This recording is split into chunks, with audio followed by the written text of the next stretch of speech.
ಚೀಕರಾಗಿನೇ ಹಾಕ್ತಾ ಇರೋದನ್ನ ನಾವು ಕೆಜಿ 4 ರೂಪಾಯಿ. ಹೆಚ್ಚು ಕಮ್ಮಿ ಅಂದ್ರೆ ಒಂದು 200 ರೂಪಾಯಿ ಖರ್ಚು ಬೀಳ್ತದೆ ಸರ್ ಡೈಲಿ.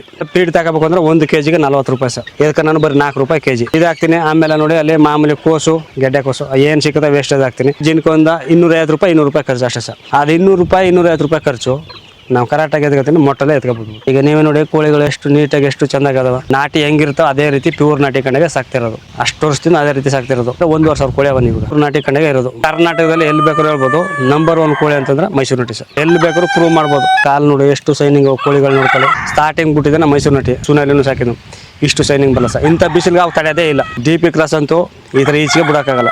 100 ಕೋಳಿ ಇದ್ರೂ ಒಂದು ಜೀವನ ಸಾಕಬಹುದು. ಒಂದು ಮೊಟ್ಟೆ 20 ರೂಪಾಯಿ ಸೇಲ್ಸ್ ಮಾಡ್ತಾ ಇದ್ದೀವಿ. ಮೊಟ್ಟೆ ಈಗ ಸ್ಟಾರ್ಟ್ ಮಾಡಿದ್ರೆ 3 ತಿಂಗಳು ಕಂಟಿನ್ಯೂಸ್ ಮೊಟ್ಟೆ ನೆಕ್ತಾ ಇರ್ತಾವೆ. ಇವಾಗಲೂ ಕೆಜಿ ಒಂದು ನಾವು ಕೊಡ್ತಾ ಇರೋದೇ 350 ರೂಪಾಯಿ ಕೊಡ್ತಾ ಇದ್ದೀವಿ ಸರ್ ಕೆಜಿ. ಹೋಲ್ಸೇಲಾಗ ಒಂದೇ ಸಲ 300 ಕೋಳಿ 400 ಕೋಳಿ ತುಂಬ್ತಾರಂದ್ರೆ ಕಡಿಮೆ ಕೊಡ್ತೀವಿ. ಫೀಡ್ ಕೊಡ್ತಾ ಇಲ್ಲ ಸರ್.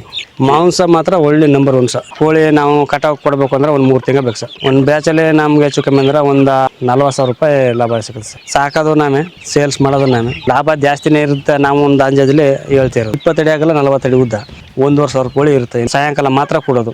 ಬೆಳಗ್ಗೆ ತೆಗೆದ್ಬಿಟ್ಟು ಸಂದಿಗೆ ಕೊಡೋದು ಸರ್. ಒಳಗೆ ಈಚೆ ಬಿಡದೆ ಮೇಯ್ತೀನಿ 1,000 ಸಾಕ್ಬೋದು. ವರ್ಷಕ್ಕೆ ನಾನು ಹೆಚ್ಚು ಕಮ್ಮಿ ಅಂದ್ರೆ ಒಂದು 8 ಬ್ಯಾಚ್ ಮಾಡ್ತೀನಿ ಸರ್. ಇವಾಗ ಹೆಚ್ಚು ಕಮ್ಮಿ ಅಂದ್ರೆ 4 ಬ್ಯಾಚ್ ಇದೆ ಸರ್. ಒಳಗಡೆ 1 ಬ್ಯಾಚ್ ಇದೆ ಸರ್. ನೋಡಿ ಆ ದೊಡ್ಡದೊಂದು ಬ್ಯಾಚು, ಅದಕ್ಕಿಂತ ಸಣ್ಣದು ಅದೊಂದು ಬ್ಯಾಚು, ಫುಲ್ ಇನ್ನೊಂದು 4 ಬ್ಯಾಚ್ ಕೋಳಿ ಇರ್ತವೆ. ಮುಂಜಾನೆ ಆಟ 2 ಇರ್ತವೆ. ರಿಸ್ಕ್ ಅಂತ ಕೆಲಸ ಏನಿಲ್ಲ.